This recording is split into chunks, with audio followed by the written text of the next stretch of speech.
Okay, I guess I'll just start this all the fuck over again. Basically, yeah, nice little nut yank right in front of you guys. Um, but yeah, when I say I'm doing this all over again, this is essentially why I've been delaying so many different processes with this podcast is because of um, how simple but how technical it can be. With a full time job, it's not necessarily feasible all the time. Uh, I'd rather just sit mute and edit all my little GoPro videos by myself in my basement, in my mom's basement, and just, you know, crumble away. But that's essentially what I've been doing. I'm pretty busy. I've been preoccupied with, making my stockholders and my shareholders happy with my hourly wage work. Just trying to improve the overall stock value of the company. Just fully and dive into the corporate world. It's what I've been doing. It's what all my friends been doing. Those who are not athletes have been figuring out every single avenue to get themselves the maximum amount of money in the shortest amount of time possible.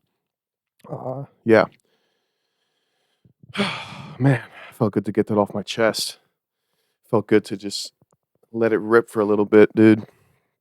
But yeah, I've been trying to figure out how to be more consistent with making these episodes and things of that nature. I think I was holding myself to too strict of a visual audio uh, like skeleton. I think I was keeping myself like funneled in one uh, frame or shift for how I should do things. But I think not taking myself as seriously um, as a whole picture is, and just putting shit out there, irregardless of my attitude towards it. Sometimes has probably been one of the things I've been trying to manage. But I've been making a lot of little GoPro videos. That being anywhere I go, anything I usually do that's exciting to me, I try to just fucking record all of it or whatever on GoPro because I find fun in doing it, and then throwing together a little compilation video of whatever happens seems to be a hobby of mine. I enjoy doing it, I guess, and I've been so damn lazy with putting stuff together. I still have years of footage that I have to fucking put together in some way, which I've been slowly chipping away at, which has been kind of fun, but it's been kind of driving me crazy. But I think it's just something other than what I'm doing during the day that it's giving me some sort of interest. Um, yeah, but the issue is none of this includes my health. Like, not that my health is declining, but I don't want it to. So, sitting like a curmudgeon in my basement for a few hours at a time, I just like peel myself up. Got to figure out some way to get active. So, been getting back in the gym, been minding my health by fasting for multiple hours at a time, just randomly. I'll be like 3 hours into a day and I haven't ate anything but or drinking water like today. And I'll be like, fuck it. I'm fasting today. It's kind of that's been my health kick. I think that's what's been managing my health so well is my random fast. Yeah, I also feel like being in this corporate shit also destroys any type of appetite or like consistency you have with that. I think that's the common goal for like all those corporate engines is to just dwindle people down to like little typing robots that only can function off of like 500 calories a day, not even. You just eat a Slim Jim and drink a bottle of water, and you can produce fucking 15 hours of work. I think that's what people want. I think that's what the people want. It's what the shareholders want. It's what the stockholders want. You know. But I've been figuring my shit out day by day, slowly. Don't judge my fucking mason jar and my straw, man. Um, But yeah, I've been figuring it out, watching my P's and Q's. I actually saw something the other day that interested me a lot. We're just outside of that window of, BHM, Black History Month. Um, I went hard all month, celebrated hard. But I saw a particular individual, a teacher from North Carolina that celebrated the hardest out of anybody I've ever seen in my life. Um, and she put this interesting thing up for her classroom. She had 2 doors, and she thought to design them in, like, a specific way. So I thought I might share that. It just interested me. I've seen a lot of different angles on this, and I've seen people, like, kinda push it forward like it's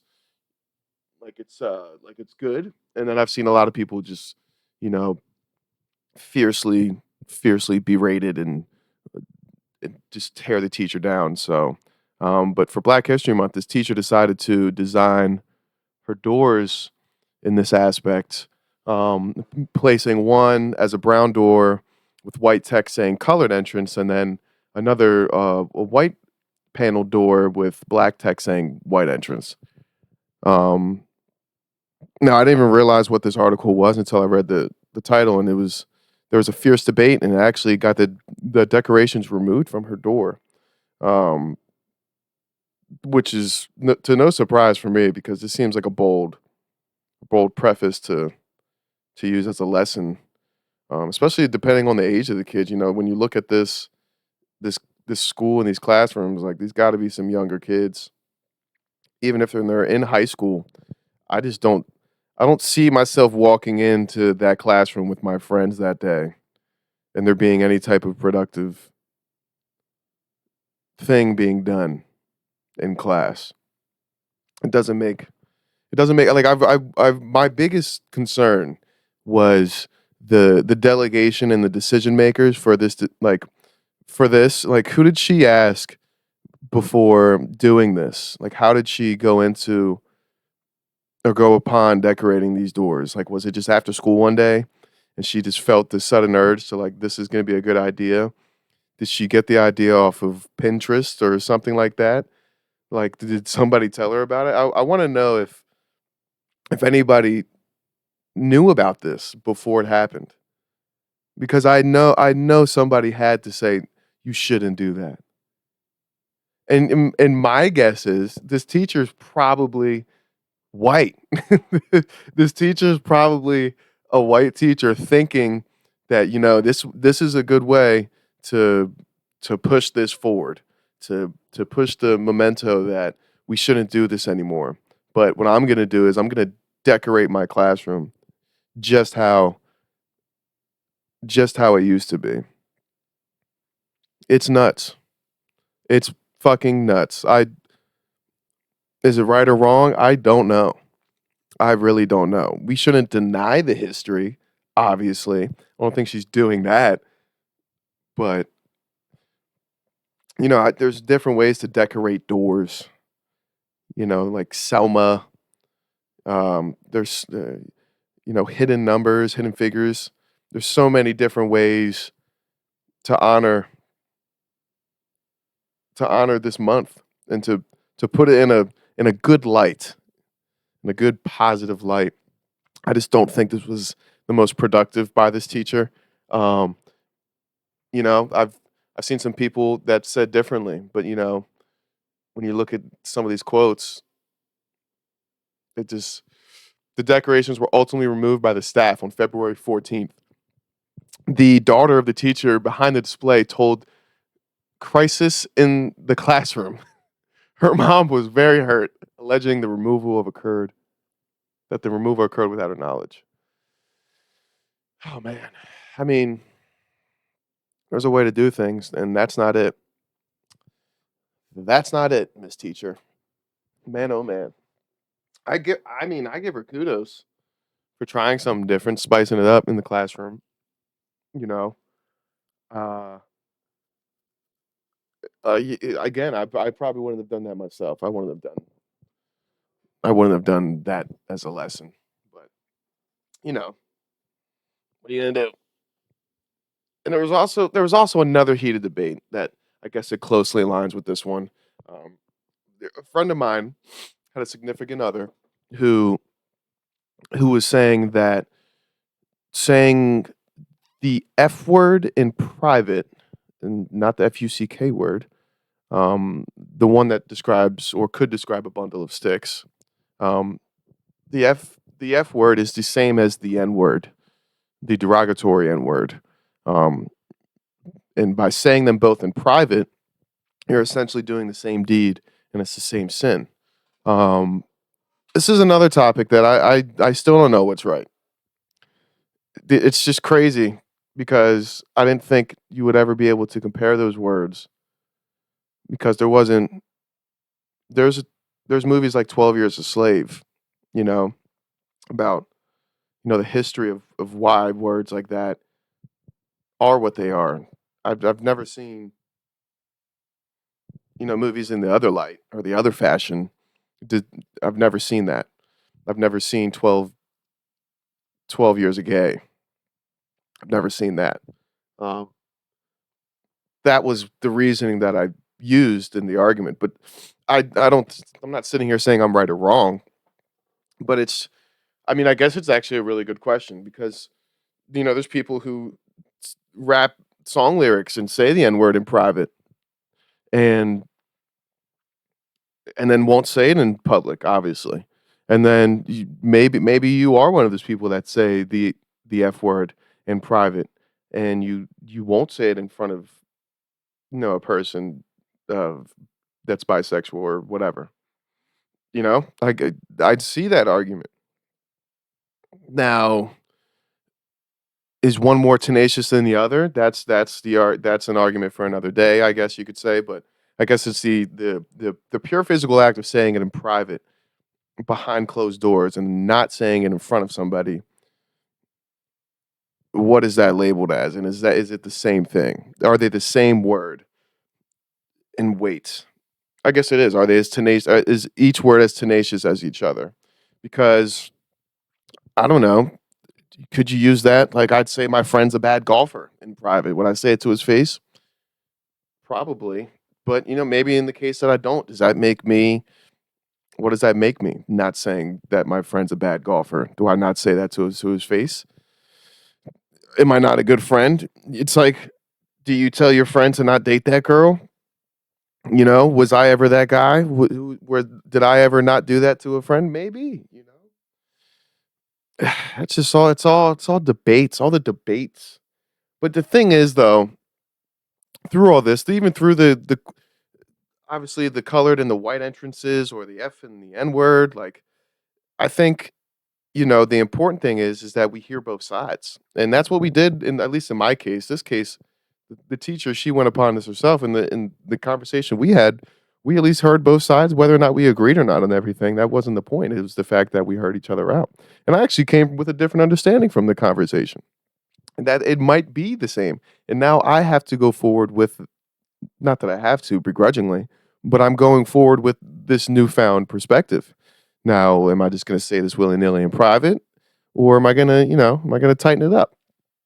But that I'd still think, with time and effort, you figure out, the truth to it all. But it's up to you how you want to do that. You can take general consensus, or you could just practice what you preach and just kind of move forward and become a better person, which is what I'm attempting to do. What I used to say 1% better, I used to say get 1% better every day, because when you stack those 1%, it eventually will get to 100%. But if you think about it cumulatively, and people when you're young, they say, "Do you know what compound interest is?" And you look at them with that big fucking befiddled view, and you're like, "No, I don't know what fucking compound interest is." You eventually come to learn what it is. Somebody explained to me that the 1% rule is it's false because if you put 1% to any exponent, let's say in this case 365, the 1 to the 365th degree is still 1.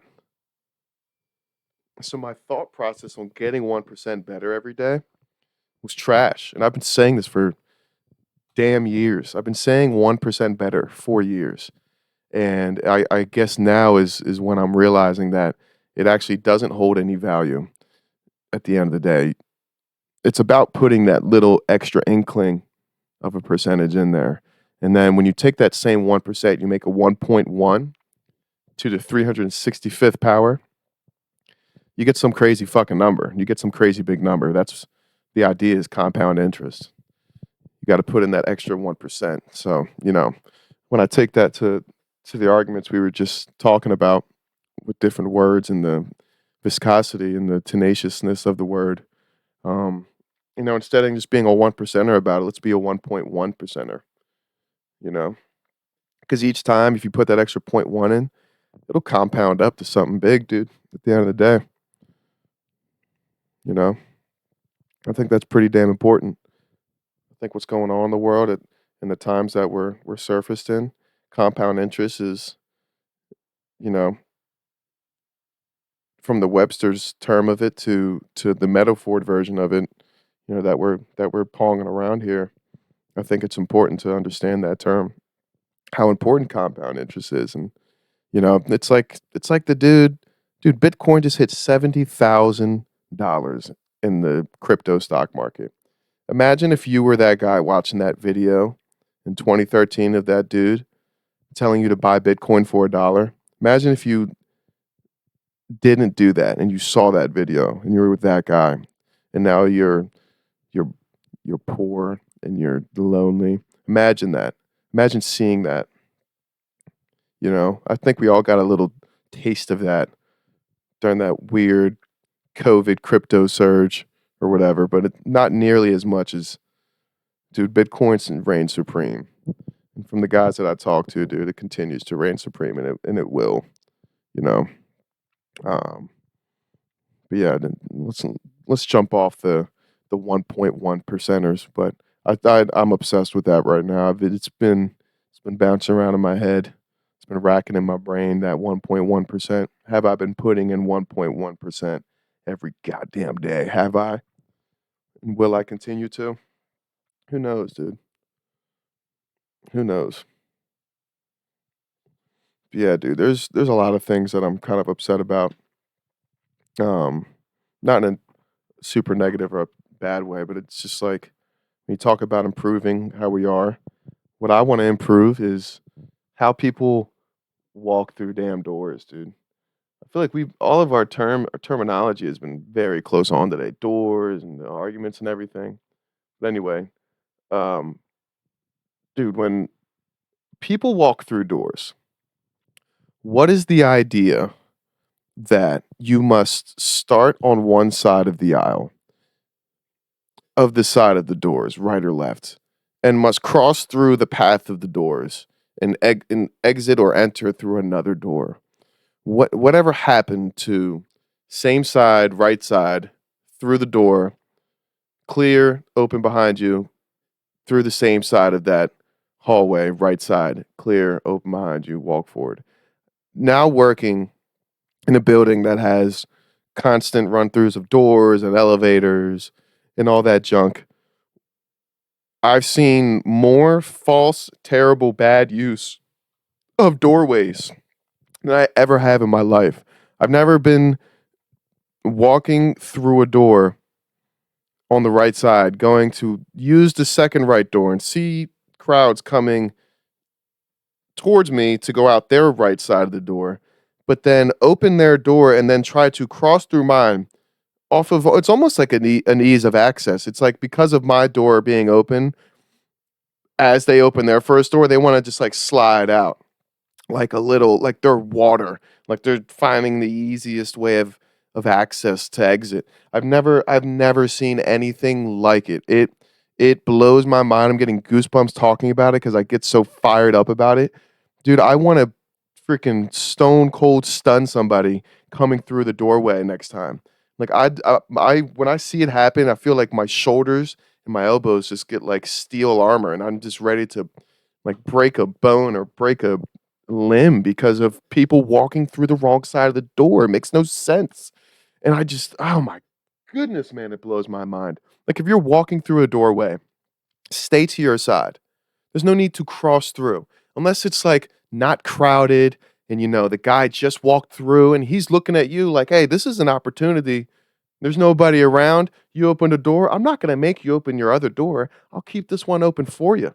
So you can just slide on out and then you save that point 0.5 second getting out the building. I'm the guy. I will do that. I'll hold a door longer than I need to for a person till it's awkward. And I'll make a joke with you afterwards. I'm that guy. I'll help you out. I'm a big chivalry guy when it comes to doorways. But I get fired up. I get real ticked off when and you got people specifically, people, anybody, just girls, women, men, men. It's the same thing, girls and women. But you see people just malpracticing with how they walk through doors, man, and it blows my stinking mind that it happens to the frequency that it happens. Never seen anything like it, man. And I pray for those people. I don't know if they feel, obligated or in charge or they really just got to go. If I'm wrong and sometimes I'm judging somebody that's just really got to go somewhere, I'm sorry, but I mean, put the effort in and open the damn door, dude. Stay on your side of the door. And then this almost automatically aligns with my next point about elevators, is that I've been dealing with a lot of elevators too. And elevators are interesting because it's not like doors where you're just in and out, in and out. It's like there's a process. So the people who are on the elevator, they have they have clear authority, clear pathway to exit and do whatever need be to get off the elevator. You know, that's an obligation. There's no arguing that. Especially if they're coming off. If there's people coming off, anybody getting on has to wait. That there's if there has to wait. I've been in so many situations to where the elevator is full of people getting off and there's that one person or those few people trying to spearhead the entire crowd like a swordfish or like a manatee in a school of fish, like trying to just get on the elevator. And I've been shoulder bumped. I've stopped in traffic. I haven't let people on the elevators because of it. And it doesn't make sense to me like why people feel the need to enter the elevator before anybody who's coming off has gotten off. It's a simple two like elevators are gonna go the speed they go anyway. They're gonna hit some floors you don't need to get to anyway. If you're rushing to get on the elevator, you need to take the stairs. And that's what it is. Because you gotta know if you're getting on an elevator, something could happen to where you're late. So you gotta realize if you're getting on an elevator, you're in no rush. So getting on is your if getting onto the elevator with exiting individuals, that's your least of concern. You should just make sure that everybody gets off safe. That everybody gets off and arrives to their floor okay. You hold no value. What if the elevator drops? You're in such a rush to run on the elevator. You get on, plummets with you on it to your fiery death. Patience is a damn virtue, and not many people got it, man. That's why I'm big. I'm big on that. Yeah, if you're in a rush, there's no reason to get on an elevator. There's no reason at all. You should take the stairs, and that's a whole different thing. Stairs are a whole different thing. I think stairs are more free reign than anything. You know, because if you're going slow, you're probably close to the rail. If you're going slow, you should be by the rail, because you need the rail. And if you're going fast, the middle is the middle. The middle is going fast up, going fast down. Stairs are stairs. I think stairs are pretty free range. I don't think there should be any like harsh stigmas on stairs. I think stairs are